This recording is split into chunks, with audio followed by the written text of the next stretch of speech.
I should have known something was off.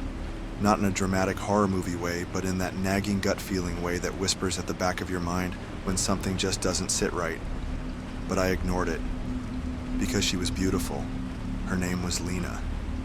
We matched on Tinder about 3 weeks ago. She was everything I was looking for. Smart, funny, way out of my league. And when she suggested we rent an Airbnb for our first weekend together, I barely hesitated. "It'll be fun," she'd said, her voice playful. "Somewhere private. Just you and me." I wasn't about to say no to that. The drive up was smooth. 2 hours outside the city, winding roads, tall trees, and no traffic. By the time I pulled into the Airbnb's driveway, the sun was already setting behind the mountains. The place was nice, modern, secluded, all glass and wood. It sat at the edge of a thick forest with nothing but miles of trees behind it. Lena was already there when I arrived. She greeted me at the door with a kiss on the cheek and a glass of wine. I remember thinking how perfect she looked. She smelled like vanilla and something faintly floral. Her dark hair was pulled into a loose ponytail and she was barefoot, wearing just an oversized sweater that made her look effortlessly gorgeous. "You made it," she said, grinning. "Come inside." The first few hours were great. We cooked dinner together, drank more wine, played some stupid card games she brought. The whole time I kept thinking, this is too easy. I wasn't used to things going this well. The house was huge, open concept, with floor-to-ceiling windows that looked out into the woods. At night, the darkness outside was absolute. There were no streetlights, no houses nearby, just the trees. Lena seemed relaxed, but every once in a while I caught her glancing at the windows, like she was checking for something, or someone. Around midnight, we finally called it a night. The bedroom was on the second floor overlooking the woods. The bed was huge, soft, too comfortable. I barely remember falling asleep, but I remember waking up. Something wasn't right. My eyes snapped open, my brain fuzzy. It took me a second to realize why. The air felt different, colder. The kind of cold that settles in when a door is open. I turned my head expecting to see Lena beside me, but she was gone. The sheets were empty, cool to the touch. I sat up, my pulse kicking up a notch. That's when I noticed the door. It wasn't fully open, just slightly ajar, like someone had pushed it open and then stopped. Beyond it, the hallway was completely dark. Then I noticed something worse. My phone, my wallet, my car keys. They were all missing. I had left them right on the nightstand before I fell asleep. I was sure of it. A slow, sinking dread coiled in my stomach. Had Lena taken them? Or had someone else been inside the house? I swallowed hard, forcing myself to move. I stepped out of bed, my bare feet hitting the cold wooden floor.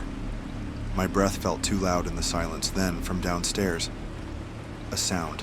Software. Barely there, like someone shifting their weight on the floor. I wasn't alone. The sound came again. Software deliberate. A shift of weight against the wooden floor downstairs. I wasn't alone. I stood frozen, my breath lodged in my throat. My phone, wallet, and keys were gone. Lena was gone. And the door, that damn door, was slightly open, like someone had been standing there watching me sleep. I tried to rationalize it. Maybe she just stepped out. Maybe she took my things as a prank. Maybe another creak. Closer this time. A slow, cautious step moving across the floor below. My stomach twisted. Lena wasn't down there. Someone else was. I forced myself to move, stepping lightly onto the wooden floor. My pulse thundered in my ears as I crept toward the door, pushing it open just enough to peek into the hallway. Darkness. The only light came from the moonlit windows downstairs, stretching eerie shapes across the floorboards. Everything was silent. Then, another sound. This one wasn't a step. It was breathing. Slow, measured, coming from the bottom of the staircase. I reached for my phone out of instinct, only to remember It was gone. My hands shook. I needed a weapon, something, anything. I glanced toward the nightstand. Nothing. Then I spotted a lamp. Heavy, ceramic, good enough. I grabbed it, gripping the base with both hands, trying to steady my breath.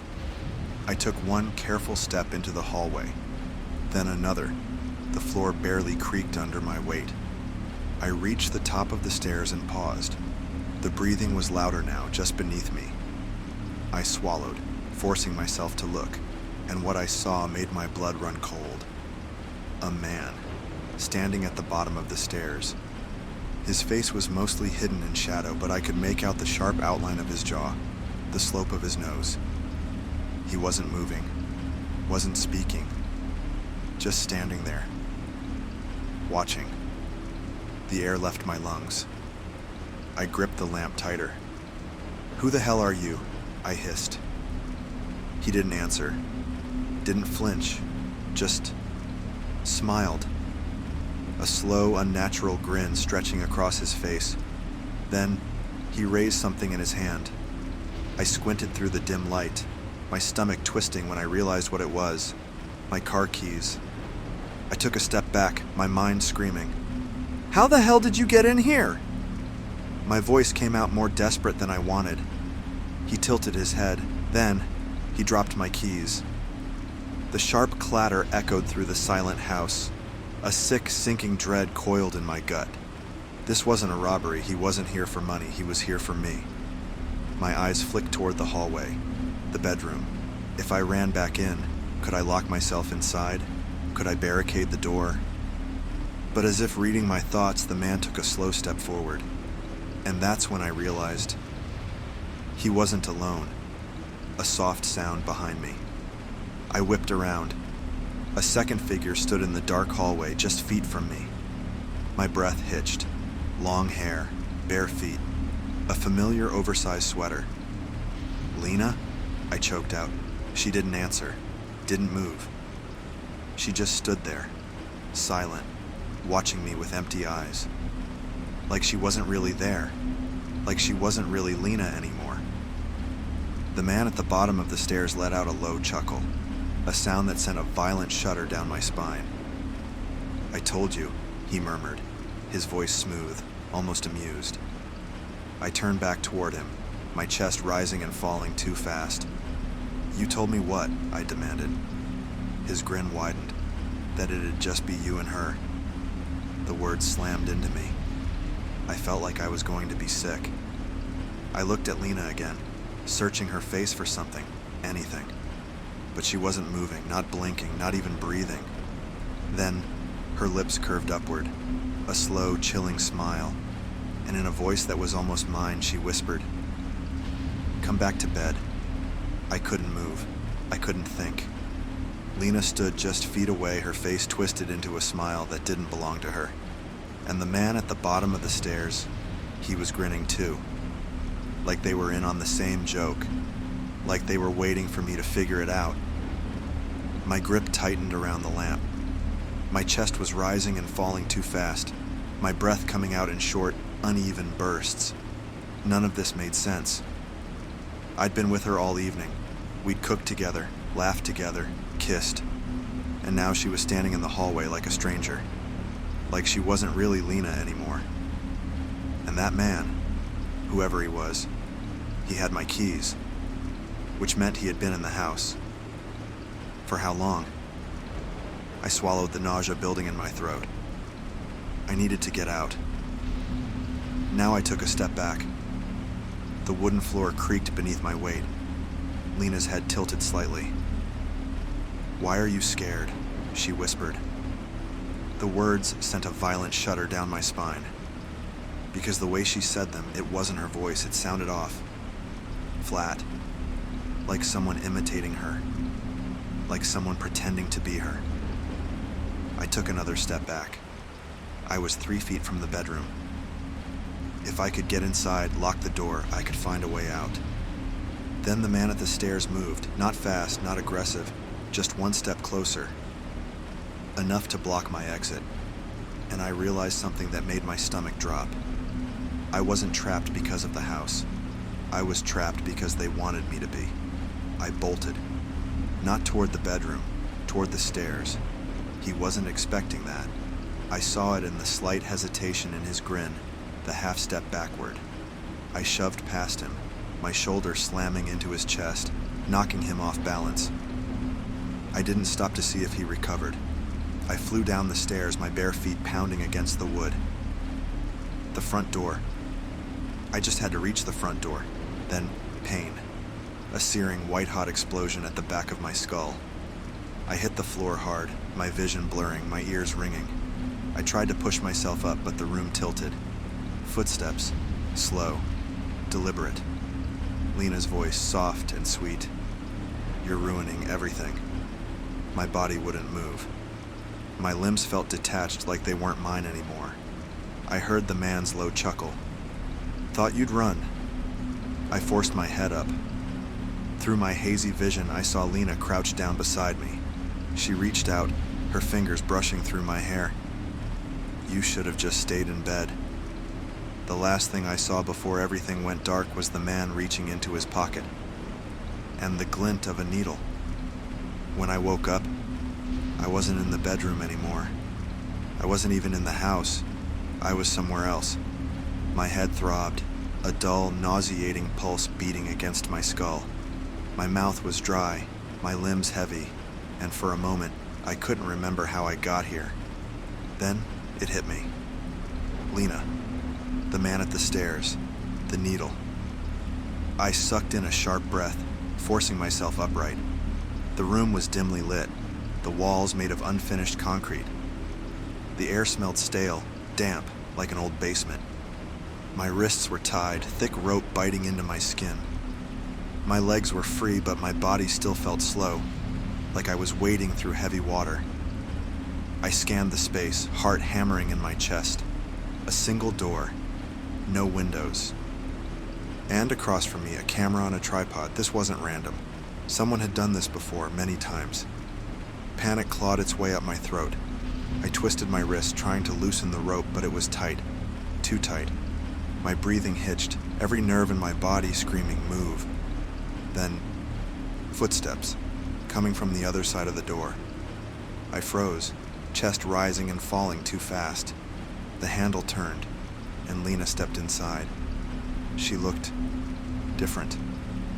Her sweater was gone, replaced by a simple black dress. Her hair was down, her face calm, detached, like I was just another task on her list. She tilted her head.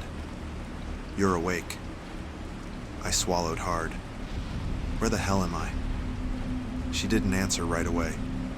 Instead, she walked to the camera, adjusting it slightly, then turned her gaze back to me. "You really shouldn't have run," she said, almost like she was scolding a child. That was disappointing. I was never supposed to leave that house. A shadow moved in the doorway. The man from the stairs stepped in, closing the door behind him. He wasn't smiling anymore. He held something in his hands, a small black bag. My stomach dropped. They had done this before. I jerked against the rope harder this time. "Let me go." Lena just sighed. "You really don't get it, do you?" She crouched in front of me, lowering herself until we were at eye level. Her expression softened. "We didn't pick you," she whispered. "You picked us." I felt my breath catch. Number my mind raced, flashing back through everything. Tinder, the match, the messages, her suggestion to rent an Airbnb together. She had led me here, step by step. But I had walked into it willingly. Lena must have seen the realization on my face because she smiled, almost sympathetic. She reached forward, brushed her fingers gently through my hair. "This is what you wanted, isn't it?" I wanted to scream, to fight, to do anything, but then the man moved closer and I saw what he was pulling from the bag. A scalpel, cold, sharp, waiting. Lena leaned in close, her lips brushing my ear as she whispered, "Smile for the camera," and the blade came down. It wasn't a bad first date, or the second, or the third. If anything, it was too good. His name was Ethan. We met through a friend of a friend, some casual introduction at a bar that turned into texts, then a coffee date, then dinner. He was polite, charming in an almost rehearsed way. Always remembered small details I'd mentioned in passing. How I took my coffee, the name of my childhood dog, the exact title of the book I was reading. At first, it was sweet. Then, it was too much. The first red flag came after date 3. I had barely stepped into my apartment when my phone buzzed. Ethan, miss you already? A little fast, sure, but I brushed it off. Some guys were just like that. Then, an hour later, Ethan, what are you doing? I ignored it, deciding I'd respond in the morning. Then, Ethan, are you awake? Ethan, I saw you liked something on Instagram, so I know you're up, LOL. A chill crawled up my spine. I hadn't told him my Instagram. I typed out a casual response, trying to ignore the discomfort twisting in my gut. The next few days, his texts were constant. If I took more than an hour to respond, he'd send another message, then another. He started showing up places. Once outside my office, claiming he was just in the area. Another time, waiting at my train stop when I was coming home. The worst was when I stopped by my usual coffee shop before work and found him already waiting inside. I thought you might come here, he had said, grinning. My stomach turned. That night I made a decision. I called him, kept it short and polite. I think you're a great guy, but I just don't think we're a match. I expected disappointment, maybe frustration. Instead, there was silence. Then a chuckle. Low, amused, like he knew something I didn't. All right, he said, voice smooth. Too smooth. If that's what you want. I felt relieved. Until 3 days later, when I heard the first sound. It was small at first. A faint rustling in the night, barely enough to pull me from sleep. Then, a few nights later, a creak. Software slow, like the weight of a footstep. I sat up in bed, my breath hitching. The apartment was quiet, nothing out of place, just my imagination. Right? Then, one night, as I passed by my hall closet, I noticed something strange. The door, normally shut, was slightly open. A sliver of darkness peeking through. A cold knot twisted in my stomach. I never left it open. I reached out, my fingers hesitant against the handle. Then, with a sharp breath, I yanked it open and froze. A backpack, tucked into the corner, one I had never seen before. My heart slammed against my ribs. I knelt, fingers trembling as I unzipped it. Inside, a charger, a flashlight, a blanket, and a half-eaten bag of trail mix. My stomach dropped. Someone had been living here. A sound from behind me. A shift of weight. A slow inhale. I wasn't alone. I didn't turn around. I couldn't. Every muscle in my body locked up as I crouched in front of the closet, my fingers still gripping the half-unzipped backpack. Behind me, in the silence of my apartment, I had heard breathing. Slow. Shallow. Too close. I wanted to believe I was imagining it. That my mind was playing tricks on me. A combination of exhaustion, paranoia, and the sheer horror of what I had just found. But then, a floorboard creaked behind me. I spun, my breath catching in my throat. No one was there. The apartment was empty. The air stilled, like the room itself had been holding its breath. But something was wrong. The feeling of being watched was so intense I felt like I could reach out and touch it. And then my eyes landed on something that made my stomach plummet. The hallway closet. The door was open, just an inch. I had shut it this morning. I knew I had. Every nerve in my body screamed, "Don't go near it." But I couldn't help myself. I took a slow step forward, then another. The air felt thicker, heavier, like the walls were pressing in around me. I reached out, my fingers brushing the wood, and with one sharp motion, I yanked it open. Nothing. Just coats. Shoes. The usual. But the feeling didn't go away. If anything, it got worse. Because something about the closet felt off. Like the back wall wasn't really the back wall. like there was something behind it. I leaned in, squinting. Then I saw it. A seam. A thin vertical slit in the wood. A hidden panel. My breath hitched.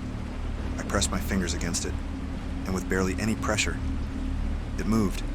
A gap opened up, and behind the closet wall, there was a space. A crawl space. No, not a crawl space. A hiding spot. It was small, just a few feet wide. Dark. Stale air wafted out, carrying the scent of dust and something else. Something human. I swallowed down the rising nausea. There were blankets piled up inside, an empty water bottle, a plastic bag filled with wrappers, and then a phone charger. My phone charger. I staggered backward, my pulse roaring in my ears. Number. Number someone had been living in my walls. I bolted for the front door. My hands fumbled with the lock, but I managed to rip it open, stepping out into the cold hallway of my apartment complex. My legs shook. My mind was spiraling. How long? How long had he been in there? How many nights had I fallen asleep, completely unaware that he was just feet away from me? And then, a sound from inside. A soft creak of the closet door, like someone was stepping out. I stood frozen in the hallway, my breath ragged, my body caught between fight and flight. The apartment behind me was silent, but I knew better. I wasn't alone. He was in there. The closet door had creaked, the softest whisper of movement, just enough to tell me he was stepping out. My phone was still inside, my wallet, my keys, everything. I could run, find someone, call for help. But the thought of turning my back, of running while he was inside my home, made my stomach churn with a deeper, more primal fear. I had to see him. I had to know who the hell had been living in my walls. I stepped forward, back into my apartment. My heart pounded so hard I could hear it in my ears. The closet door was open wider now, revealing more of the dark space beyond, a void where someone had been hiding. A slow breath, not mine, drifted through the silence. Then, a footstep. He stepped out. The man in front of me was thin, almost unnaturally so. His clothes were the same ones I'd seen Ethan wearing on our last date, wrinkled, worn down to nothing. His hair was longer, greasy, his face hollowed out, but it was him. I felt sick. He smiled, slow and knowing. "Hey," he said, like we'd just run into each other on the street. My throat was too dry to speak. "Why did you run?" he asked, tilting his head. His voice was soft, too soft. I took a step back. His smile didn't falter, but I saw something shift in his posture, a slight tension in his shoulders, a coiled energy. "I've been waiting for you," he continued. "I thought you might change your mind." Change my mind, like we had paused something, like he had been waiting for me to come back to him. "You need to leave," I forced out, my voice shaking. His eyes flickered, his fingers twitching at his sides. "I don't think you really mean that." My breath hitched. I needed to move. I shifted my weight just slightly, planning my next step. But he saw it, and he lunged. I barely had time to react. I dodged to the side, his hand snatching at empty air where my wrist had been. I bolted for the kitchen, my only thought. A knife. I need a knife. His footsteps thundered behind me, too fast, too desperate. I reached the counter, fingers fumbling for the first handle I could grab. But then his hand clamped onto my wrist. I twisted, my free hand swinging up, slamming into his shoulder with everything I had. He stumbled, but didn't let go. "Stop fighting me," he hissed, his breath hot against my ear. I screamed, thrashing harder. I wasn't going to be dragged into that closet. I wasn't going to disappear. My elbow connected with his ribs. A sharp oof escaped his lips, just enough for his grip to loosen. I didn't hesitate. I grabbed the knife, and I swung. The blade caught his arm, slicing deep. He yelped, stumbling back, his eyes wild now, the facade of calmness shattered. "You," he started, but I wasn't listening. I ran, straight out the front door, down the hallway, pounding on the neighbor's door, screaming. It took seconds for them to open it. but it felt like an eternity. By the time I turned back, Ethan was gone. I stayed at a friend's place that night. There was no way I was stepping foot back into my apartment, not with the knowledge that Ethan had been living inside my walls for God knows how long. But even with the distance, I couldn't sleep. Every time I closed my eyes, I saw his grin, the way his body lurched from the closet, the feeling of his breath against my skin. By morning, I made a decision. I wasn't going back alone. I called the police. They asked the standard questions. Had I seen him break in? Was there forced entry? Had he threatened me directly? I told them everything. The texts, the stalking, the way I found his backpack in my closet, the food wrappers, the hidden space behind my wall, the way he tried to grab me. They took it seriously. An officer accompanied me back to my apartment while another searched the building security footage. The moment we stepped inside, my skin crawled. The air was wrong, stale, like a place that had been lived in but never aired out. I kept close to the officer as he swept through each room. Kitchen, bathroom, closet, all empty. But then he stopped at the hallway closet, the one I had left wide open in my desperate escape. It was shut again. My pulse spiked. The officer unholstered his weapon, motioning for me to step back. With one quick motion, he swung the door open. Empty, no sign of him. Just silence. But then, something caught my eye. A new note, folded neatly, left just for me. I hesitated before reaching for it, my fingers shaking. The officer hovered nearby, waiting. I unfolded the paper. "I'll be back soon. You left the window unlocked." My breath left me in a sharp, strangled gasp. The officer grabbed the note, his expression darkening. "We're putting out a warrant for his arrest." I barely heard him, because I was already picturing it. The moment I ran when I left the apartment in a panic, I had been so focused on the front door. I hadn't checked the windows, and now he was out there, waiting, watching, for the right moment to return. I wasn't looking for anything serious. After my last breakup, I just wanted something casual, a distraction maybe. So when I matched with Ryan on a dating app, I didn't think much of it. His profile was normal enough, a couple of candid photos, a basic bio that said he worked in marketing. He was attractive, but not intimidatingly so, and his messages were easygoing, effortless. I liked him, and that was the first mistake. The conversation started like any other. We swapped light details, hobbies, favorite foods, go-to Netflix shows. But after a few days of talking, I noticed something different. Ryan was very interested in my past relationships. At first it felt natural. People ask about exes all the time. What went wrong, how long it lasted, how you feel about them now. But Ryan's questions were specific, too specific. What's the worst breakup you've ever had? Have you ever dated someone who just wouldn't let go? Have you ever felt like someone was still watching you after it was over? I laughed that last one off, assuming he was joking. But something about the way he worded it stuck with me. We planned to meet for coffee the next weekend, but the night before I got a text that changed everything. "Ryan, hey, I think I've been near your neighborhood before. Do you live near Oakwood Street?" My stomach dropped. I had never mentioned what part of town I lived in. I hesitated before typing back, "How do you know that?" 3 dots appeared, then disappeared. Then, "Ryan, I think you told me." Number I hadn't, I would have remembered. Something felt off. I opened his profile again, scrolling through his pictures, studying his face. There was nothing unusual about him, nothing familiar. But something was wrong. I clicked on one of the photos, the one where he was standing outside of a cafe. A small detail caught my eye. The reflection in the cafe window.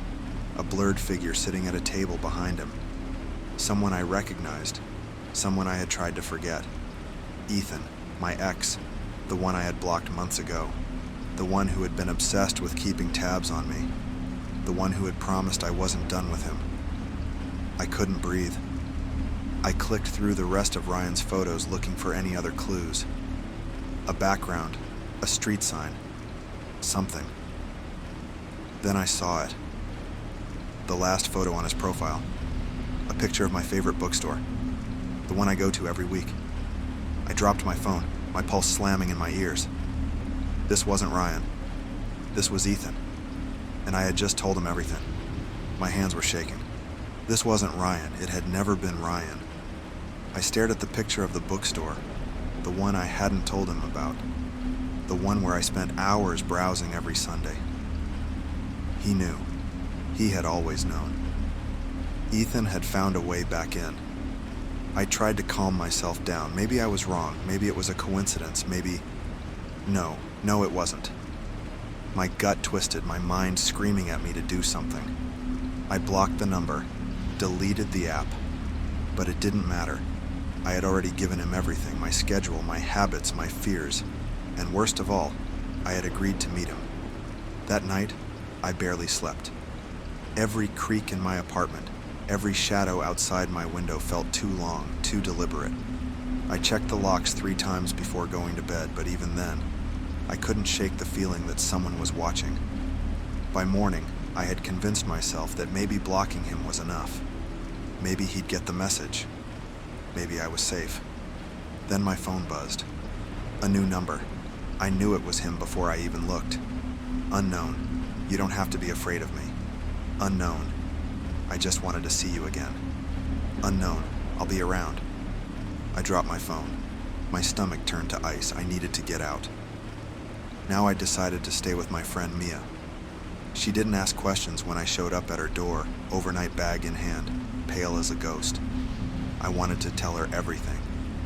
But part of me was still too scared to say it out loud, like if I admitted what was happening, it would make it real. Instead, I just said, I don't feel safe at my place. Mia nodded. That was enough. The next few days were quiet.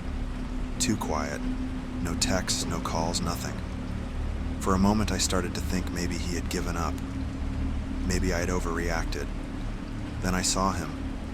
Mia and I were walking back from dinner when I felt it. That same sinking feeling, that tingle down my spine. The weight of someone watching. I told myself not to turn around, not to give in. But I did, and there he was, standing across the street, just far enough to blend in. Same building, same stance, same waiting presence. Ethan. My breath caught in my throat. He saw me see him, and then he smiled. A slow, knowing smile, like he had been waiting for this moment. I grabbed Mia's arm, yanking her forward, trying to act normal. She frowned. What? Just walk, please. She followed my lead, but I couldn't focus. My mind raced with panic, my heart hammering in my chest. I could still feel his eyes on me, watching, studying. He wasn't chasing me.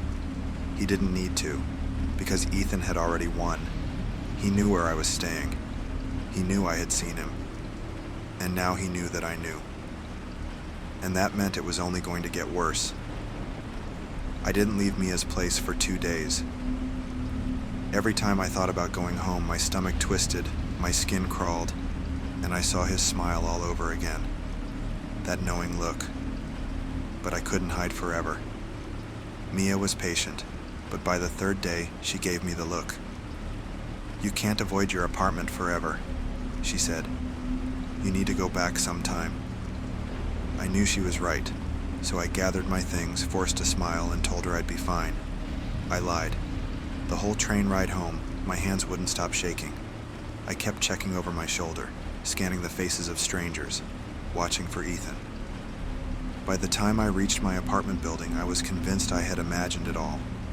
That maybe, just maybe, I'd been overreacting. Then I stepped inside, and my blood turned to ice. The air smelled off, like someone had been here, like someone else had been breathing this air. I moved slowly, my heart hammering against my ribs. I checked the windows, locked. The door, locked. Maybe I was wrong. Maybe it was just my nerves. Then I saw it, a single coffee mug sitting on the kitchen counter. I hadn't used it. I hadn't even been here. but someone had. I backed away, my stomach twisting into a painful knot. I needed to get out. My phone was still in my pocket, but my hands were shaking too much to dial. Then, a noise, a soft, almost deliberate creak, coming from my bedroom. I stopped breathing. I wasn't alone. I forced myself to move, stepping as quietly as I could down the hall. My body felt heavy, like I was wading through thick air. The door was slightly ajar, the same way I had left it. I nudged it open, just enough to see inside, and then my stomach dropped. Someone had been in my bed. The sheets were rumpled, the pillow slightly indented, like someone had been laying there waiting. But that wasn't the worst part. The closet door was open, just an inch. I didn't want to go near it. I didn't want to confirm what I already knew, but I couldn't stop myself. I reached out, heart hammering, and yanked the door open. The closet was empty, except for one thing, a note, folded neatly, waiting for me. My fingers trembled as I unfolded it. 2 words, written in his familiar handwriting. Miss me. I dropped the note and stumbled backward, my breath coming in sharp, painful bursts. He had been here. He had been in my bed. He had been inside my home. A new, horrifying thought slammed into me. Had he ever left at all? I didn't sleep that night.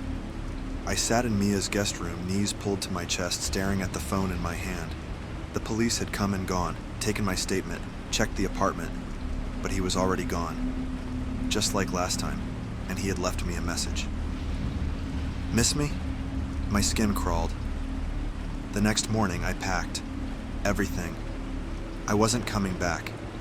I shoved clothes into bags, grabbed my laptop, tossed whatever essentials I could into my suitcase. I wasn't safe here. Mia watched, arms crossed. You know this isn't going to stop until you stop it. I didn't answer, because I knew she was right. I didn't go to work, didn't check my email.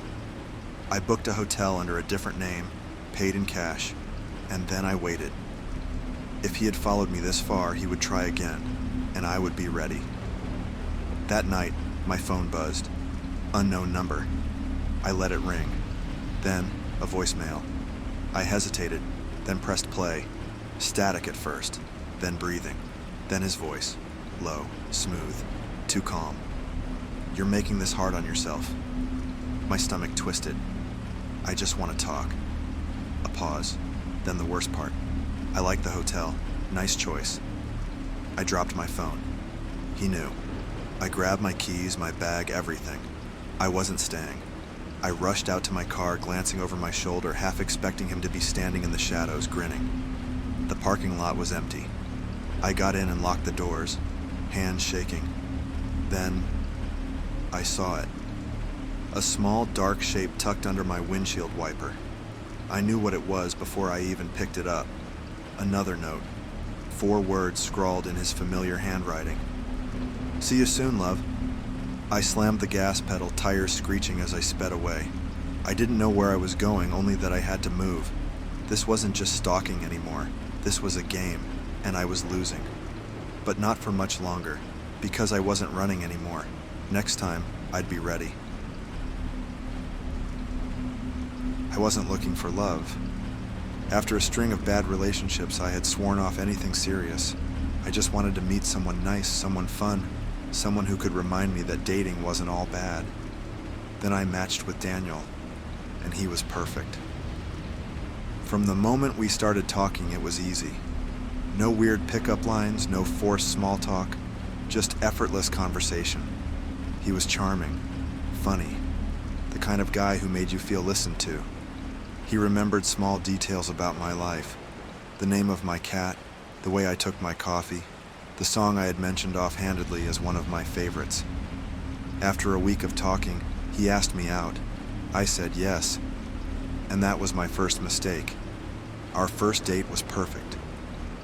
He picked a quiet little Italian place, held doors open, kept eye contact when I spoke. I told myself to slow down, to not get caught up in the moment, but it was hard not to. It had been so long since someone made me feel this way. After dinner, we walked along the river, talking about everything and nothing at all.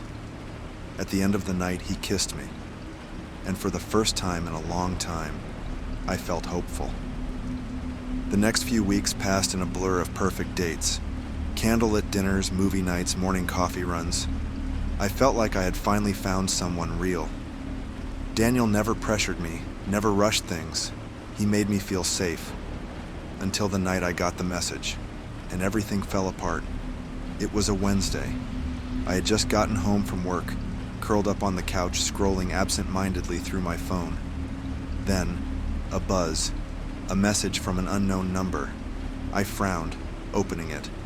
4 words. Stay away from my husband. My stomach dropped. I read it again, my brain struggling to process. My husband. My fingers hovered over the screen, heart hammering in my chest. This had to be a joke, a mistake. Daniel had never mentioned being married. I had never seen a single red flag. My pulse thundered as I typed back, I think you have the wrong person. Seconds later, another buzz. I don't. Stop seeing him, or you'll regret it. My mouth went dry. This wasn't a mistake. This was a threat. I tried calling Daniel, but it went straight to voicemail. My mind raced. What if it was just an ex? Someone bitter, jealous. I needed answers. I needed to see him. So against every instinct screaming at me to walk away, I texted him. Hey, can we meet up tonight? I need to talk to you. He replied immediately. Of course. My place? I hesitated. Then I said yes. And that was my second mistake. I drove to Daniel's place with my heart pounding so hard I could barely hear myself think. The unknown message still burned on my phone screen. Stay away from my husband. I told myself I wasn't walking into something dangerous, that I just needed to hear his side. Maybe it was a crazy ex. Maybe it was a mistake. But deep down, I already knew it wasn't. His apartment was in a quiet part of town, nestled in a complex that looked too normal for something this unsettling. The streetlights flickered dimly overhead as I parked outside. I sat there for a moment, gripping the wheel, forcing myself to breathe. Then, I went inside. Daniel greeted me at the door with his usual warm smile, pulling me into a hug like nothing was wrong. But I was stiff in his arms, my mind screaming, don't trust him. What's wrong? He asked, sensing my tension. I stepped inside, brushing past him. I got a message today. I watched his face closely, looking for any shift, any sign of recognition. His smile faltered. What kind of message? I pulled out my phone and held it up. From someone claiming to be your wife. A flicker of something flashed across his face. Not shock, not confusion. Something closer to annoyance. Then he sighed. Look, he said, stepping forward, reaching for my hands. I pulled away. Who sent this, Daniel? My voice came out sharp, laced with something close to panic. He hesitated. Then, it's not what you think. A cold shudder ran down my spine. Then tell me what it is. He ran a hand through his hair, his whole demeanor shifting, like a mask slipping. It's my ex, he finally said, voice low. She's obsessed with me, won't let go. I stared at him. You told me you haven't been in a relationship for over a year. I haven't. His jaw tensed. But she won't leave me alone. She's trying to ruin this. He reached for me again. This time I stepped back. Something wasn't right. The way he was talking, like he was deflecting, controlling the conversation. Like this wasn't the first time he'd had to explain this. I need to go, I muttered, turning toward the door. Daniel grabbed my wrist, gently but firm. Please, he whispered, his voice too smooth, too practiced. She just wants to scare you. Don't let her. The room felt smaller, the air thicker. I pulled away. This wasn't normal. Something was very, very wrong. And then my phone buzzed again. Another message. Unknown. Check his closet. My breath hitched. I glanced at Daniel. His expression darkened. And in that moment I knew I needed to get out. Now the air felt like it had been sucked from the room. My phone buzzed again in my hand, but I couldn't look away from Daniel. His face had changed. No more easygoing charm, no reassuring smile. Just a cold, unreadable mask. I took a step back. "Why did they tell me to check your closet, Daniel?" Silence. Then, "I don't know." His voice was even, controlled. Too controlled. I reached for the door handle. Daniel moved, fast. His hand clamped over mine, stopping me before I could twist the knob. His grip was firm, but not painful. "Not yet." "You don't have to do this," he murmured. His tone was gentle, almost soothing, like he was talking to a child, like he was trying to keep me calm. That was the moment I knew. There was something in that closet, something he didn't want me to see. I yanked my hand free. "Move." He didn't. Instead, he let out a slow, measured exhale, like he was deciding something. Then he stepped aside. "Go ahead." I hesitated. This was a game. I could feel it in the way he was watching me, gauging my reaction, but I couldn't stop now. I took a breath, grabbed the handle, and swung the closet door open. At first it looked normal. Coats, shoes, storage boxes. But then my eyes caught something in the back. Something out of place. A bag. Black, half-zipped, stuffed between the shelves. My stomach twisted. I crouched, hesitating only for a second before pulling it out. It was heavier than I expected. Daniel didn't move. He just stood there, arms crossed, watching. I unzipped the bag, and the moment I saw what was inside, I felt sick. A passport. Not his. Mine. A set of keys. My old apartment keys. Ones I had lost over a year ago. A notebook. I opened it, my hands trembling, flipping through pages filled with dates, times, places I had been, entries written in his handwriting. He had been watching me for months, long before we matched. Before I could react, Daniel crouched beside me, too close. His voice was calm, almost amused. "I knew you'd be perfect." My vision blurred. I needed to get out. I shoved the bag away and bolted toward the door, but he moved faster. His hand slammed against the wood, blocking my exit. "Where are you going?" he asked softly. I couldn't speak, my throat had closed up. He sighed, shaking his head like I had disappointed him. "I really wish you hadn't seen that."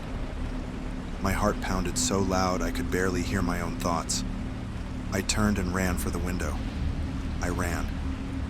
I didn't think, didn't hesitate. I just moved.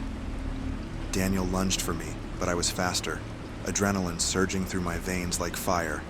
I reached the window, yanking at the latch with trembling fingers. Locked. "Stop," Daniel said behind me, his voice too calm. I spun around, my chest heaving. He wasn't panicked. He wasn't angry. He just watched me, like he already knew how this was going to end. "I'm leaving," I said, my voice shaking. "Move." He sighed, tilting his head slightly. "You don't understand." His eyes flicked toward the bag on the floor, the notebook filled with months of my life. This was never about meeting someone, he continued. It was about finding the right person. My blood turned to ice, the right person. He had planned this. I forced myself to breathe, to think. The door was blocked, the window was locked, the kitchen. If I could get there, I could grab something, a knife, anything. I took a step forward, then another. Daniel didn't move. He was letting me think I had a chance. I made my move. I bolted toward the hallway, my feet pounding against the hardwood. I heard him curse, heard him move. But I was already at the kitchen. My hands flew to the drawer, fingers wrapped around the handle of a knife just as his hands clamped down on my shoulders. "No," he hissed, yanking me back. I twisted, the knife slicing through the air, a sharp gasp. I had cut him. His arm, not deep but enough to make him let go. I didn't waste time. I grabbed the knife with both hands and ran. My only goal now, the front door. I was outside before I even knew if he was following me. The cold air hit my face like a slap. I ran, down the street, past parked cars, into the night. I didn't stop until I reached a gas station a few blocks away. Somewhere public, somewhere safe. My hands were shaking as I called the police. Daniel was still in that apartment, but I wasn't. and I never would be again. They arrested him later that night. His real name wasn't even Daniel. He had done this before, multiple times. He didn't just pick women to date. He picked women to follow, to study, to prepare for. I wasn't special. I was just next. I moved out of the city, changed my number, deleted every dating app. But sometimes, when I'm alone, my phone buzzes in the middle of the night. A number I don't recognize. No message. Just a blank notification. And every time I wonder, is it him